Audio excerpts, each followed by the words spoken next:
everyone. Thanks for joining us for another episode of It's Meseidy. Today, I'm very excited for my guest, Landon Starbuck. She is a fearless defender of freedom, advocates for trafficked and exploited children and women. She's a national activist who's sitting on several boards and organizations that work towards countering human trafficking. And she's also organized a few rallies across the United States and to the US border in order to bring attention to sex trafficking in both children and women. Today, we're going to be kind of focusing around the topic of children. Thank you so much, Landon, for joining me today. How are you?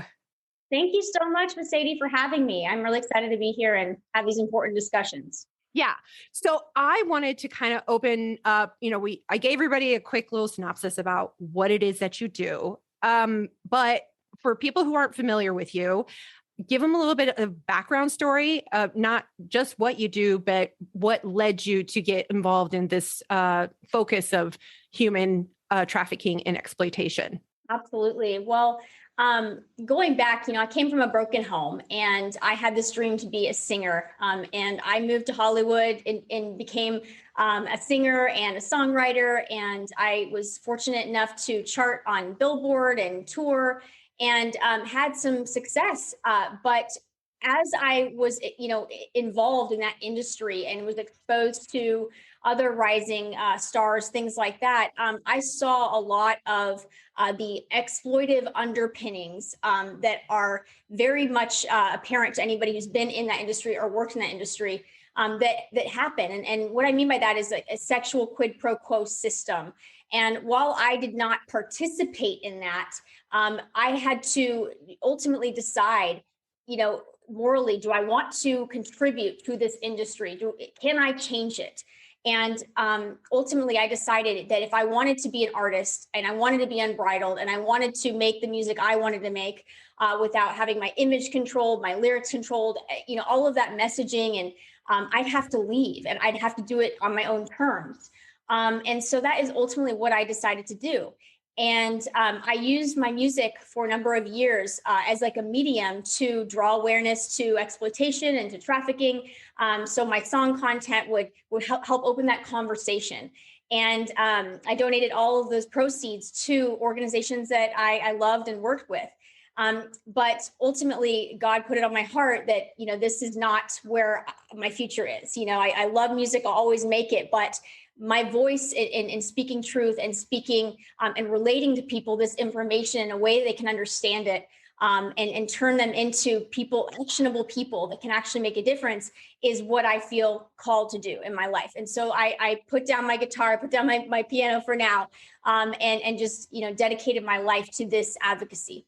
Well, and I think it's really cool that you also took your talents and your passion for singing. And it doesn't mean just because that you wanted to, advocate for this, like on this mission, but that you can also use your gifts in order to do that. It's not an either or situation. So you mentioned that you got into music, Hollywood, you were looking to make a living out of it, and that you left it because of what you saw in regards to kind of like, I'm assuming like the quid pro quo. If you want to get your name seen, or if you want this contract, you got to scratch my back and I'll scratch yours. And I think historically we have seen, like through generations, there's always been a pretty consistent argument or message about Hollywood or movies or music being over sexualized. And it just seems to get like, I don't know. Sometimes I'm like, is it because we're consuming so much social media that it seems to be getting worse? Or was it bad back then and we just didn't know about it? And then it seems to be, I don't know if it's morphing or we're just becoming more aware of how there seems to be an increase in sexualizing children specifically. What is your thoughts on that? Do you think it's kind of always been there? Do you think maybe our culture is contributing to it? Like, let me know what your thoughts are on that. Absolutely. Well, what I've learned is that, Hollywood and the entertainment industry as a whole has always operated under exploitative circumstances, going back to the days of Shirley Temple. And if people do a deep dive onto some of those examples from those earlier days in Hollywood, where children were dropped off on set, left alone with directors, later on talked about, their abuse and rape and how they were coerced into, being commodities, which is actually child trafficking. We now have a term for that. We recognize what is being done to them, and what was done to them is child trafficking. Unfortunately, people don't realize it still exists, and we see so many Disney stars, Nickelodeon stars, we see the arc of their careers as they start as children, and then they hit rock bottom. They develop horrible addictions, and we watch it all, and it's kind of become a sensational, acceptable form of entertainment. And my message isn't to really like, oh, let's feel sorry for celebrities, but recognize how we're involved, like these attachments that we're developing even in our children from a very young age by exposing them to media. That relational aspect is what keeps us all hooked on it. And if you think about the whole entertainment industry, it is the marketing arm for exploitation, for trafficking. And so, just understanding that and how like the mere exposure effect works, right? In advertising, the more somebody sees something, the more normal it becomes, the more acceptable it becomes. And human behavior then, follows that. So hypersexualism is the easiest way, to driving human factors, this drive for survival, to eat, and then sex, to procreate. And so, people know that, advertisers know that it is the quickest way to tap into that human drive. And that's why they've used it. But, at what expense, at what cost, and how it's evolved into completely moral lines, completely obliterated. And you have this other element of Marxism coming in as well. And people don't understand, China has a lot of control over Hollywood. And it's one of the reasons you'll never really see a Hollywood celebrity speak out politically about anything that goes off script from what they're allowed to say. These contracts are real. And so there's that aspect too about, subversion, ideological subversion of our society, demoralizing it, destabilizing it. And one of the quickest ways to do that is by hijacking healthy sexuality, the family dynamic, those moral views of sex being something that is trust-based, respect-based, a intimate, thing. And now it's a commodity. It's just this the postmodern sexual revolution movement, which is now, eroded those moral lines down to where children, it's acceptable now to sexualize children. Yeah. Well, and it's interesting because I had that very similar thought, and everything that you see, even on, like, for example, not too long ago, when I first got on TikTok, I have a TikTok, but I don't actually TikTok, you know what I mean? Like, I just watch them. And also when Instagram in competition started doing their reels, the little dances are very common, you know what I mean? And then you see young girls who are seeing grown women do these dances, and then they mimic that. And you see them unconsciously, I think, start to sexualize themselves because these are suggestive dances that they're doing. And granted, there's supposed to be some rules about what age you are, but they still get on there. They still see them. They still get on their friends' phones and they see them.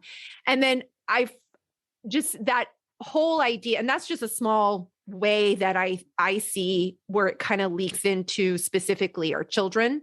And then the more we see it as we scroll, we ourselves, if we're not in tune with what's going on, start to get desensitized to it.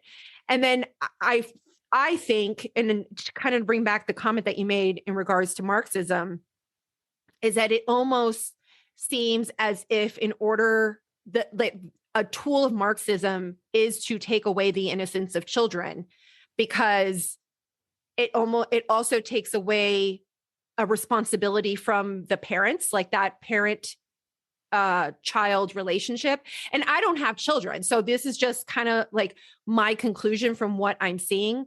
Like, do you see that tie also, that it's almost like I'm not 100% sure, and you can tell me what your opinion on this, if it's a purposeful goal to remove that innocence from children so they kind of become already more adult, more independent, and less dependent on the parent, which then ultimately affects, the nucleus of the family. What are your thoughts on that?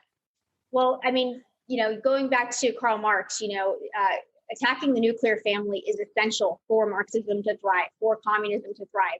And if you look at, historical examples, Cuba, I mean, Mao, I mean, all of these examples show that they attack the family because the family is the strongest defense, not only against exploitation and trafficking, but against, tyranny, against all of these evil ideological concepts that are designed to subvert and infiltrate, freedom. And this has been going on for so long. It's just that now all of these examples and are so apparent, and we have policy now to literally remove parental rights. We have policy now where children are literally able to consent to life-changing medical procedures without parental consent or involvement. And then you look at, globally, we have a child sexual rights agenda coming from the United Nations, the United Nations Population Fund, Planned Parenthood Federation, all of these global entities and it's also, intersects the, sustainability goals, all of that. And that ideology is exactly what you're talking about, is about separating the children from the parents, because if they can do that, then they can more successfully and more rapidly indoctrinate children to themselves demand their own rights, to themselves demand that they are able to have access to the internet, to information, to sex with whomever they want, whenever they want, that kind of thing. So they are demoralizing and indoctrinating children and taking away the parental rights to do anything about that. And we're seeing that in a myriad of ways, right? Like with the gender stuff, with the sexuality stuff, all of these things that's already happening in schools. And what parents we have to fight for parental rights first and foremost, but we also have to recognize that if we're still putting our kids in these government schools, they're not public schools. They're not a service to the public, and you don't have a choice. But if you're putting your child in a, government indoctrination center, we're exposing our children to this indoctrination, and it's dangerous. And that's one of the reasons I advocate for school choice, because parents should have a choice, no matter what their zip code is, for education. And so, so many people are trapped, and I understand that and sympathize with that. But it doesn't change the nature of what is happening to these children when they're dropped off at their schools. Absolutely. I think, we went through a period where the assumption was what kids were being taught were the basics of education, reading, writing, and arithmetic. And it wasn't until COVID that it got exposed that, the children were being exposed to a lot more information that parents weren't comfortable with. And this, this opening children up to topics of sex, I think should be very specific on the maturity of the child and what the parent knows best when they're ready to hear that kind of information. And I know that even when I was in school, initially the whole idea of sex education was first introduced. So it isn't a brand new thing. It just seems to be an escalation of something that started even when I was in grade school. And I remember when I was in grade school, and this was in the 80s, it was a big drama and uproar just to basically teach the birds and the bees. And now we have, we're telling kids that they can keep things a secret and only tell their teacher whether or not they want to identify as a certain gender or potentially even medically transition, depending what state you're in. So I think that is just, a continuation of the state that we're in regards to taking, having the innocence of children gate kept by the government versus by their parents, which is really unsettling. So earlier, to kind of go back around to something that you mentioned earlier, is I think a lot of times when people hear the term sex trafficking, they get that image of taken. Do you know what I mean? Like it's a teenager that's on a retreat and she gets taken and she ends up on some yacht to be bid on by some random rich dude or whatever. Not to say that that doesn't happen, but I think that's typically the picture when people think of sex trafficking.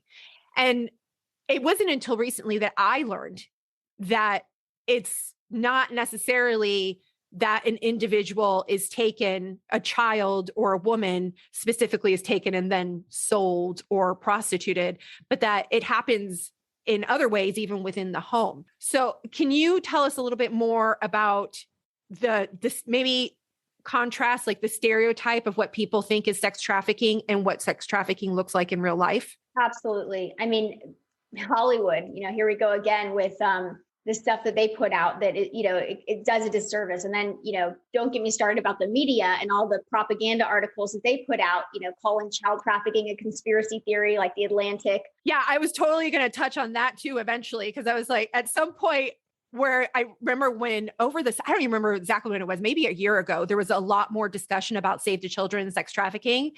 And the news was, these people are just a bunch of right-wing, crazy people that are just making stuff up. So I just want to put a pin on that, because I also probably want to touch on that too. But going back to what sex trafficking looks like. Yes, absolutely. So, when we think of sex trafficking, in America, because I think that we do need to have a focus on what's happening in our own backyard. It happens all globally, right? And if you think of human trafficking, just in the most simplistic way to understand it, it's exploitation of a vulnerability. And in other parts of the world, sometimes that biggest vulnerability is poverty. And that is what drives, culture norms, things like that, to where people are literally selling their children and it's acceptable. But to understand, because it's so multifaceted and complex, let's just talk about America, right? How does it present in America? What are the vulnerability points? And yes, poverty is one, but poverty, unlike what many say, and this is misinformation, poverty is not the root cause of human trafficking. For that to be true, you'd have to equate poverty with somehow immorality or being evil. And people who are poor are not immoral or evil. It is a circumstance and it is a vulnerability. And that vulnerability is what it puts someone at risk. It doesn't drive a demand for trafficking. Right. And so sex trafficking is one of the most prevalent forms of trafficking in the United States. There's many ways to exploit a human being. And when we're talking about children, there's organ trafficking that happens here. I mean, there's all sorts of ways to exploit a human being, unfortunately. But what I focus on is children, what's happening to children in America. And the most common form of sex trafficking with children is happening familially. So it's happening within the family or within somebody in that child's safe circles. Yeah, they have a personal relationship with them and someone is taking advantage of that relationship, which I think maybe here in the United States, people are just so much more reluctant to look into the sex trafficking, because the idea that a parent or someone who is close to the child is doing this to them is almost too much for people to accept. And I think that's why they kind of have a tendency to be like dismissive or not want to, deal with that issue that we have. Right. Well, it's scary. It's a really scary thing to accept the fact that if we have, let's say in 2020, the reports from NCMEC, the National Center for Missing and Exploited Children, over 21.7 million reports of CSAM online. That's child sexual abuse material. And what that is, it's not child pornography. It's horrible torture of children, sexual torture. Most of that content is really awful. It's not, all of it's awful, but I don't think people understand the scope of what there is a demand for. And with that said, that means if we have that many children being exploited, that means we have that many pedophiles viewing that content. And so a very difficult reality, but it is very important to say, is that if we have that many children being abused, we have that many pedophiles. And that means that not only do we know somebody or connected to somebody, a child that is being abused, but we also know pedophiles. We all do. And why is that a common thing? Like there's always been pedophiles, right? There's always been people that have been on the fringes of this disgusting, dark stuff, right? But now there's a demand for it. That is what's changed. And what's changed is human behavior. And that's why I made that connection earlier. The human behavior is driven by the mere exposure effect for coming from Hollywood and the media. It is acceptable, the porn industry, all of these things. move the Overton window, desensitize everyone to not even identify sexual exploitation of children when we see it. We literally had Netflix, with the film Cuties, and people still have Netflix subscriptions. People just make excuses, and that's what we have to do. This is an unglamorous part of this work. It's not fun. It's not rescuing a child on a helicopter. The work is actually from within. How do we relate to these? The demand. How do we relate to that? To actually take action to not say that this is okay. So either through, not watching certain material, not subscribing to it, not being okay with it. And that's actually, it sounds like a very daunting task, especially not because so much of one's personal self-control, but just because of the prevalence of material that seems to be out there, that I think a lot of people might think, well, how much of a difference is it going to make if I cancel this subscription, or if I, get rid of this show or whatever. So right. I think people probably, but then at the same time, that's a personal responsibility issue, Exactly. So if you're just going to be tossing it up and saying, well, what effect am I going to have? And then you just kind of follow along with the issue, right? You're never going to see the end of it. So right. This is me processing the whole thing as we're talking about it. Oh, absolutely. And that's the hard part, right? Because obviously look around at the climate, people have a personal responsibility problem.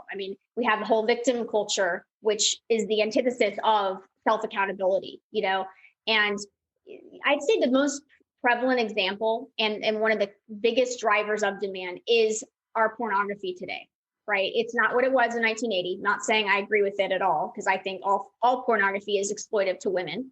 And it's predominantly women that are being exploited, and the debasing acts and all that. These are the algorithms. They're not my opinion.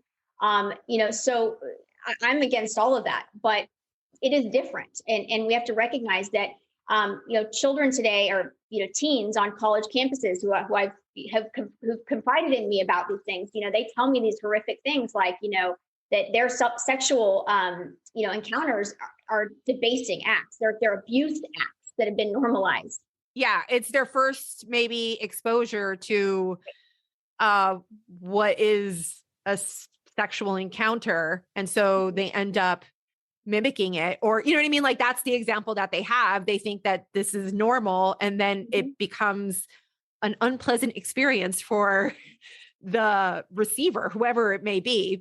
I'm not going to say it predominantly usually negatively affects women, but it can go both ways. Or it also, because remember Billie Eilish, actually, she did an interview or something like that of how she was exposed to it very young and how it kind of messed with her mind. Because a lot of people will say, I saw an interview not too long ago, I can't remember who it was, but the individual was arguing that it's not the pornography itself that's doing it. It's the individual who already had a predisposition to that kind of material, either because they're antisocial, they have some kind of mental health relationship issue, and that it starts with maybe like a taste and then it gets progressively worse. But ultimately, when it gets to that extreme level, that was really what they were always going for. They were just afraid to get there. Like, do you agree with that idea? Yeah, not at all. Behaviorally, what they're trying to do is take the science of addiction, right? Because there are so many similarities with the chemicals in the brain and the way the addiction, pans out. And sure, certain people are, genomically more predisposed to those expressions of addiction, right? Becoming more easy. And if you have ACEs or trauma, ACEs being adverse child events early on in childhood, that's going to probably make it more likely you are going to, devolve on that spectrum of pornography, right? But the bigger issue is that this is being artificially engineered. Like the algorithms don't just reflect demand; they reflect what is going to get more click-throughs. So they actually curate this debasing content, racist content, all sorts of depraved content. And that, it feeds itself. And the nature of it is inherently exploitive. There is no way to verify age and consent. There just isn't a way. And that means there's no way to tell if it's truly a consensual experience versus a forced, coerced experience. And people don't realize, porn is prostitution on camera. It's the same thing, but you can be an actress and get paid, and somehow it's not prostitution. So these are the culture norms. These are the ideas that we've been sold that we have to dismantle to understand what we're watching is exploitation. What we're normalizing is exploitation. And that until that work is done, this demand is only going to grow because it's acceptable, right? Yeah. So I push back on that completely because, I always say this quote is that if a woman truly knows her worth, no man alive would be able to afford her. There's no price. Yeah, that's a good one. I like that one. And I think about, because you were talking about like, this is different. And I have not been a avid consumer. So I can't really specifically say how it was material wise from the 80s, but there's definitely, or from before, but the access to it is definitely, and like you said, there's no way to verify the age. There's no way to verify the consent. It's accessible and free, by the like countless, quantity of pornography is free on the internet. And so it just kind of in that, and then we have algorithms too. So in that way alone, not even talking about the material, it's a completely different game. And it definitely opens itself up more for exploitation of women and children. And I think, even Pornhub, I think had like a big hubbub not too long ago about the fact that a lot of the material that they had on their website was not verified for age or for consent. Yep, that's true.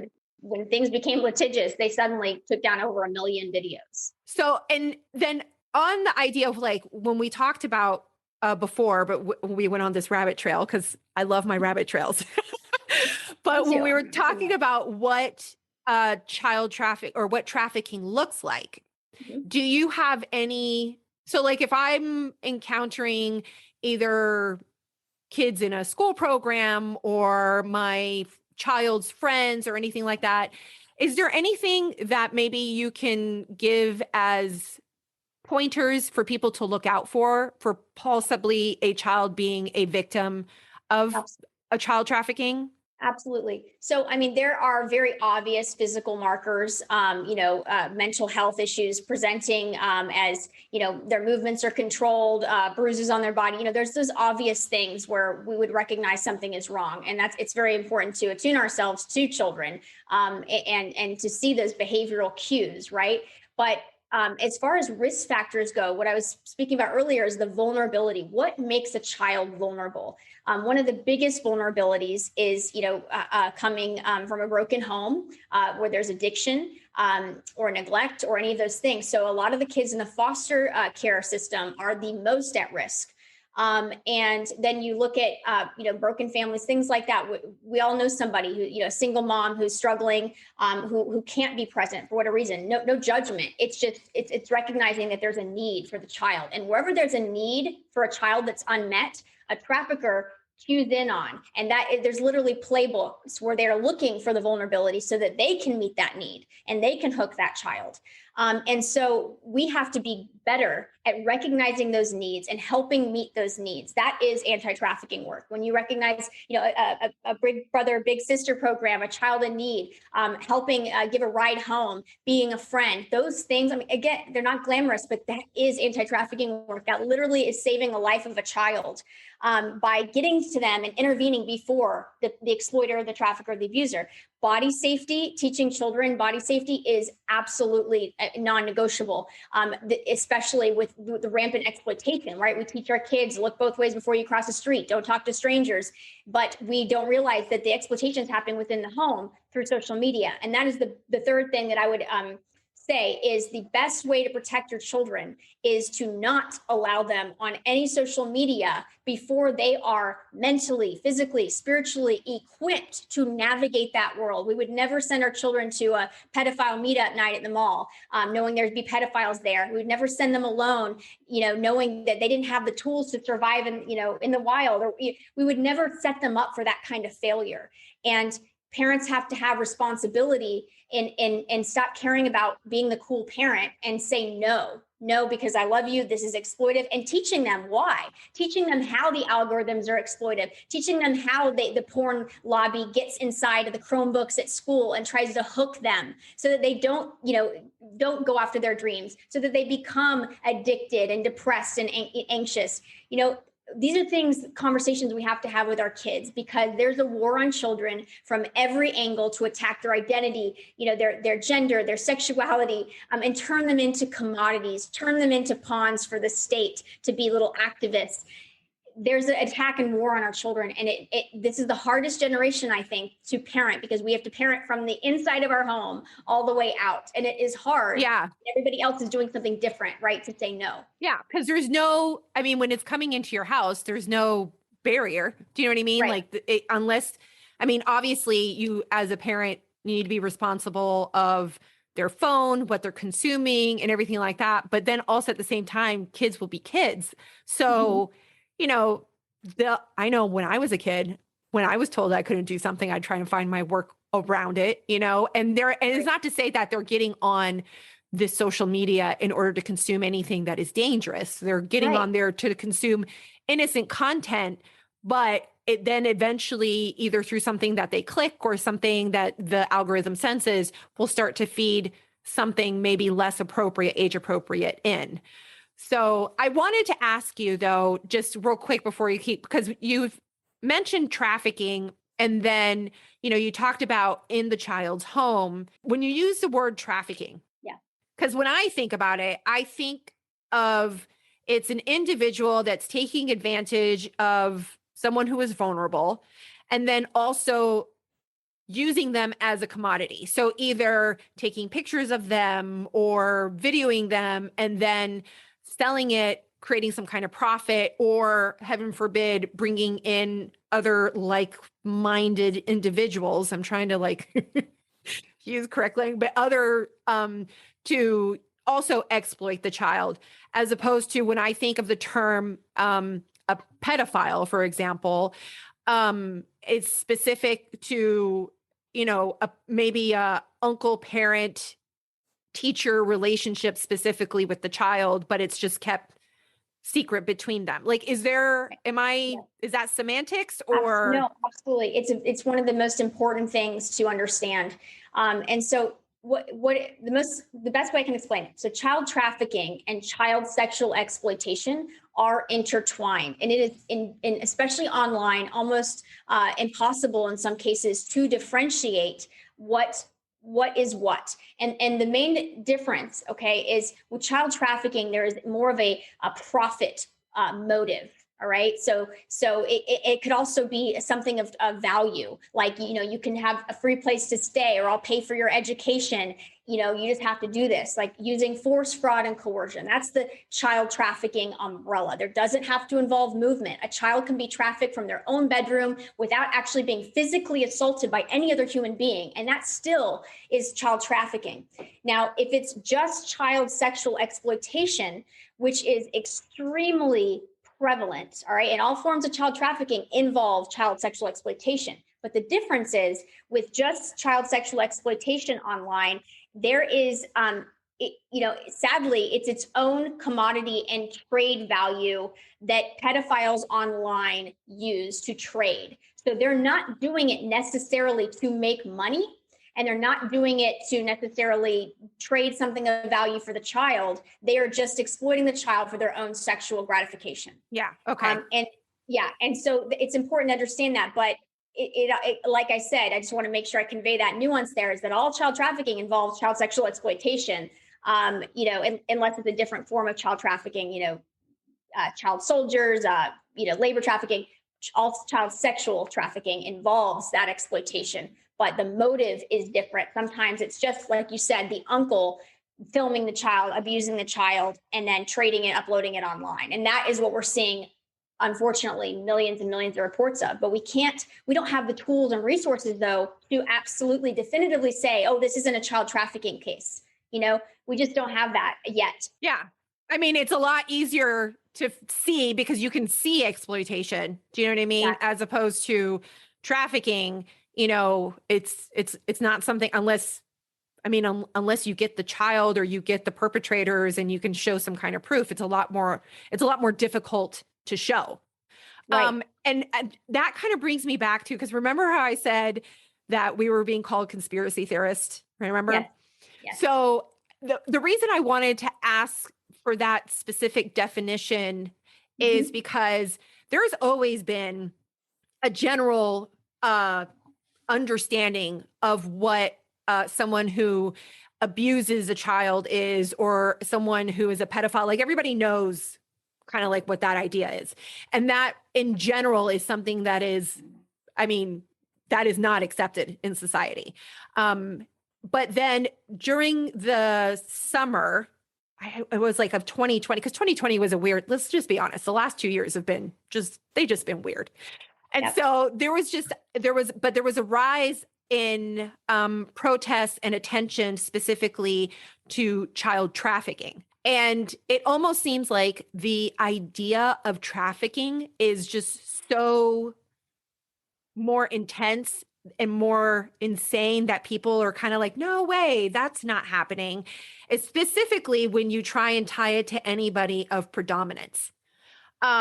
It's like people are like, there's no way that someone in a position of power, be it politics, music, or whatever, is participating in child trafficking. You know what I mean? Like a lot of people will be like, yeah, okay, that's horrible. They're attracted to children. I mean, people make weird jokes about it all the time, but the moment that you say anything about trafficking specifically, you're crazy or you're a conspiracy theorist. Why do you think that happened? Was there any validity in that? Like, kind of give me your thoughts about like that period of time that we seem to have just kind of came and went. Right. So I'm sure we're all aware of certain unnamed conspiracy theories and movements, right? That did, draw a lot of attention to the issue of human trafficking. And the sad reality is that coupled with untruths, it questions the validity and credibility of the big truth, which is the trafficking is very much real. It's not a conspiracy theory. Child trafficking is real. It's not a conspiracy theory. And the evidence is there to prove all that. But why is it still being promulgated as a conspiracy theory? Well, because it's been politicized. The media, which we all know is left dominated and run, sees this as an opportunity to defame the right. It's an opportunity to take something and say, see what you guys did with this movement. You're attached to this movement. It's a political motivation. And it is so wildly irresponsible, because I agree with the fact that we need to call out conspiracy movements that are not rooted in fact, that are sensational, because it's another form of exploiting children and people who have survivors that have had to go through this horrible trauma. It's re-traumatizing them to turn it into sensationalism, clickbait stories. But at the same time, instead of the media pointing that out and listening to survivor voices and telling the truth and informing the public, which is their duty as credible journalists, they failed. They failed at every opportunity. And not only that, they've run pedophile propaganda. So it's a slap in the face to victims everywhere. And to all the people and advocates in the movement working so hard to try to educate and inform the public. And then you have the added layer of censorship. Again, a left-dominated area. And I've been censored. I've been called, these names and all of that. And, you have to wonder, what is the motivation behind that? And so I believe that it is a lot of political motivation for that. But it's also to conceal what the driving factors of trafficking. You have to conceal that, the failed policies that are connected, and the exploitation machine that is Hollywood, the marketing arm of sex trafficking and exploitation. So when you are forced to reckon with the real facts, it is so obvious that these policies drive it. And what more better example than the border, what's happening there. So. No, and I think, I was thinking, obviously, a person who's in power, or if you're in this circle of influence, and either you being the perpetrator, or first of all, I think people just don't want to have to face Like I think about, for example, what happened with Bill Cosby. Like it wasn't specific with children, but a lot of people didn't want to accept that he did what he did because they had an emotional attachment to him. That's right. You know what I Yes. mean? And I think the same thing goes for anybody who is in a position of influence. Like it is harder for regular people, and I'm talking about specifically regular people, because if you're in that position of power and you're the perpetrator, well, of course you want to cover it up. Duh. And you're going to move mountains to people around you and use your influence in order to help cover it up. We saw that with Harry Weinstein, for example, and even Epstein and everything. But I think about specifically, the reason I brought up Cosby was because everybody has such an emotional attachment to him. And so anybody who is a position of influence, and then you find out what they end up doing, it's almost like an attack on yourself, because you're like, well, how did I not know this? How did I idolize or follow someone who is clearly so morally corrupt? And I think I think because maybe, and this is just me spitballing, maybe that's one of the reasons that like consumers, people such as, ourselves, we might be more reluctant, especially if you don't want to deal with the stress of having to face that situation, if you're given that excuse, you know what I mean, of it being a conspiracy theory, then you'll use that excuse as an out, because it's like, oh, it's not me. I didn't follow this person that's made these horrible choices. It's all these other people who are crazy and they're making up this story. Does that make sense? 100%. I mean, you hit the nail on the head. And this is the hard conversation, that is not popular, but there is personal responsibility in this problem, and all of us at some point have helped that demand, whether it's, making excuses for the porn addiction or a subscription to Netflix. And, we are tied, we're enmeshed with this world of consumerism. And the problem is, like you said, when you're faced with that cognitive dissonance of like, oh, this person that I trusted, or this person that I have emotional attachment, or this person who I bought their CDs for this many years, I've gone to their concerts, is being accused of this, or, they did it. It's not only that you have to reckon with that reality, it's that you have to morally be obligated to change it. And that you have the power to not listen, to not subscribe, to not, follow the celebrity culture. But it requires change. It requires the individual to change at the cellular level. And that is difficult. That is the aversion. Yeah. And so that is what I've come to learn. All these years I've been fighting this. It's like this raging fire, and I'm putting all these buckets of water on it, trying to, oh, here's awareness, here's this. And it gets bigger. And that's why I followed those trails of gasoline that I noticed coming from that fire to see, why does this keep getting bigger? We have millions of dollars being put into this. Why? And that is what I come to understand about learning about trauma and human behavior, is what is driving the demand is the human behavior. What's changing the human behavior? Media. Yeah. And I think we're talking specifically right now, child exploitation and sex trafficking and everything, but really the root of a lot of our issues right now is that, individual responsibility and human behavior, and what, the fact that I think a lot of times we have been given by media or by culture a lot of outs to kind of like eliminate that personal responsibility. Mm-hmm. And I mean, as flawed human beings, like that's our nature, it's uncomfortable to be reflective and to engage in conflict and to look within, or, whatever feeling term you want to use. So, but at the root of a lot of the division, a lot of the issues that we have, I think, it's interesting to me that it all can kind of root from the same place. And it's that lack of, personal responsibility and like just looking within yourself to make changes that aren't healthy, Right. So, but you touched a little bit, and I wanted to make sure I got this in before we wrapped up, because you talked about the border, and I know you led a big protest down at the border. Right. And so there's always a ton of conversation around specifically the southern border and the politics of that, about, the humanity of it or the inhumanity of it, and that we should have open borders or the borders should be closed. Like it's a hot topic. But I think if we were to talk honestly about the repercussions of our current border policies, that even if we might have a debate in regards to like immigration policy, we can have that debate, but recognizing really what are the issues at the border and how we, I think have created policy that is just favoring this exploitative issue that we have.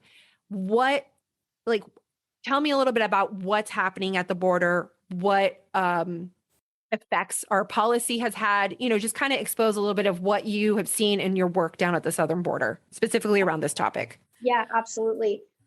Well, what's happening at the southern border amongst, all sorts of failed policies and dangerous things like having terrorists come over, people that are multiple convicted sex offenders re-entering the country, is that the main underlying thing is that the incentive for lawlessness is allowing the sex trafficking and human trafficking trade as a whole to thrive as a business model.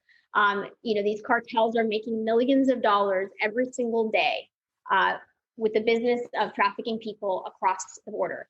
And children are caught up in the mix, and they're being used as pawns.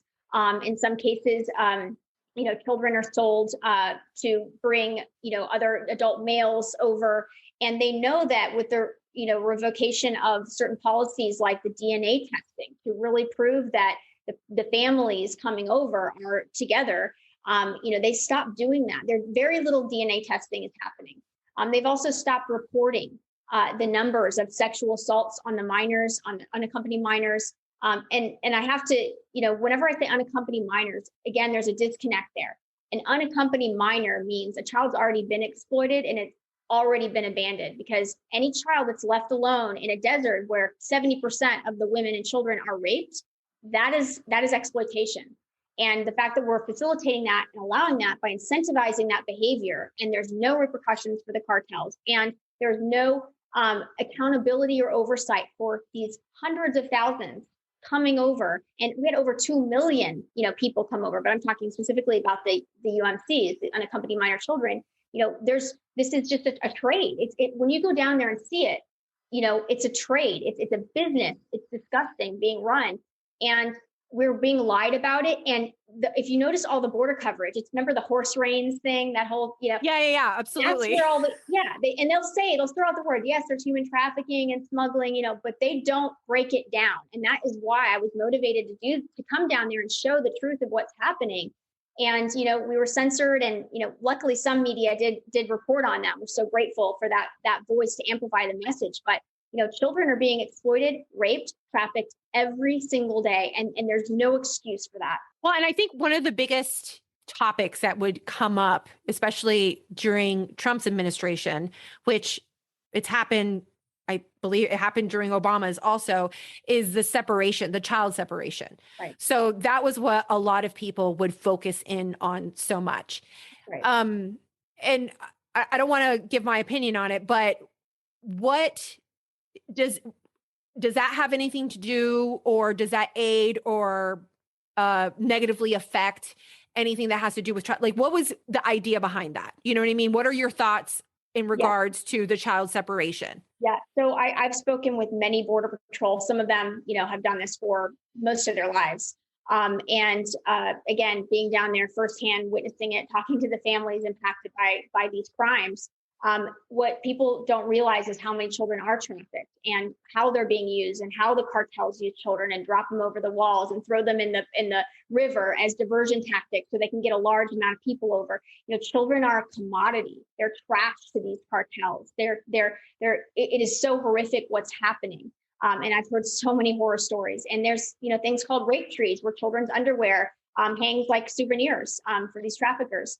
And so with that said, because that is happening so often, and the Trump administration, knew this, and the administration before them knew this, there is as a mitigation strategy to protect children that are coming over, especially with all the ones with just single adult males, and showing those signs, you have to test them, DNA test them to see if they are truly related. And you'll see, we've seen reports on this that many of them are not related. And in one case, they had the person spit in the child's mouth so that they thought that would have somehow affect the DNA so that they could stay with that child. And these children are traumatized, they're drugged in some cases. And it is necessary, just like, in police, in the community, police in the community, if they suspect a domestic situation or a child being trafficked or abused, the first thing they do is separate them, because you have to be separated from your trafficker or whomever. And yes, emotionally, it's sad. We don't want to break up families. We don't want families to take this dangerous, illegal journey in the first place, which is why I hold the Democrats responsible for their irresponsible rhetoric. They have no intention of helping these people when they come across. All they care about are the votes. None of them are opening their front door to pay for their health care and their food and any of that. They're just, hey, here's the door wide open. Make sure you vote Democrat. Nobody's helping these people. So that's exploitation in a different form, and completely inhumane. So that is who I blame for allowing this to continue. These are people that don't understand what is being done, how they're being exploited, and the risk involved in sending their children, or in some cases, they're not sending their children. The children are being taken by traffickers and, held as collateral. So used as a debt or to pay off a debt or something. There's just no way around it. You have to separate them for the safety of children.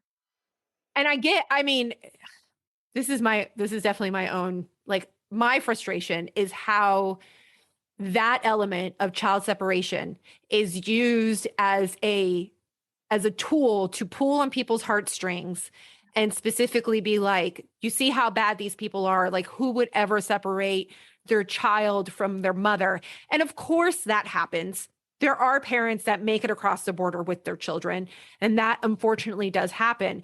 But then at the same time, do we risk this horrible future for children? You know what I mean? Because of, I don't know, I don't know, maybe if it sounds heartless or whatever, but I would be like, okay, separate my child or whatever.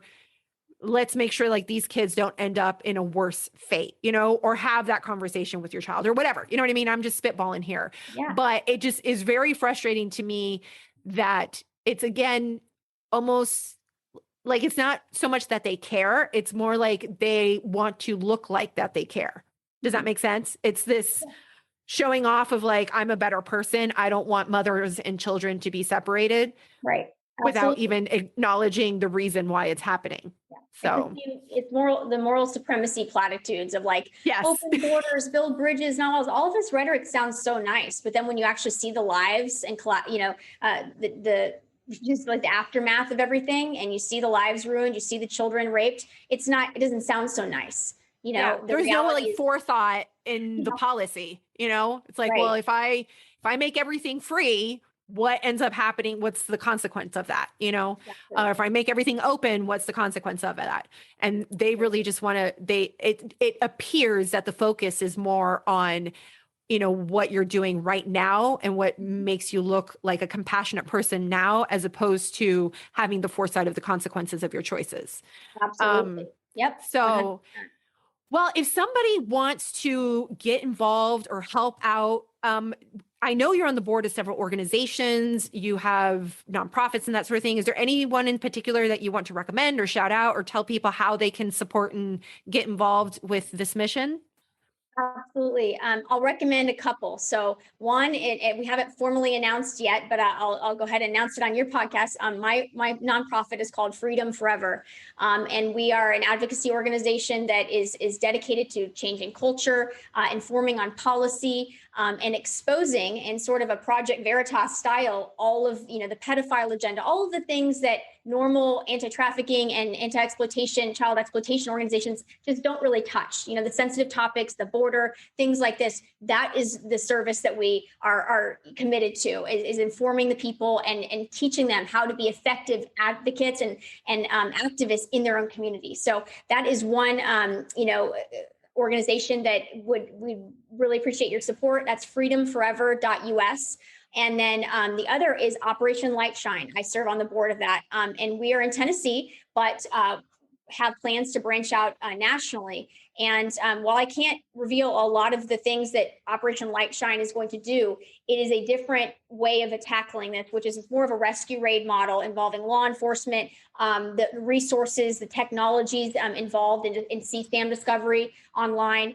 It's so exciting. I'm so excited. So, there's so many different areas. There's the prevention work, which is what my organization stops on, creating more victims, right? And then there's like Operation Light Shine on the other side of that, dealing with the victims we already have and their restoration and care and finding them and rescuing them. It's all needed. So wherever your heart is motivated and led to give to, those are two great organizations. Awesome. Well, and I will be sure to include those in the show notes, plus your website, because I know on your own personal website, you have the work that you've done with a few other organizations. And where can they follow you if they want to keep up to date with what you got going on? Absolutely. Well, I'm on Instagram, Landon Starbuck. I'm on Twitter, Landon Starbuck, Rumble, Landon Starbuck. And then I have my website, if you forget the handle, landonstarbuck.com, that has all of that. And an email list and all of that to keep you guys updated on things happening in this space. Awesome. I will be sure to keep that also in the show notes so everybody can follow her and support this admirable and incredible mission that she has to advocate for sex trafficking and exploited children. And thank you so much, Landon, for spending time and educating us on this important issue. Thank you so much. I so enjoyed the conversation. I love the style of just like having a real conversation. I always have a few questions but I don't want to be like question.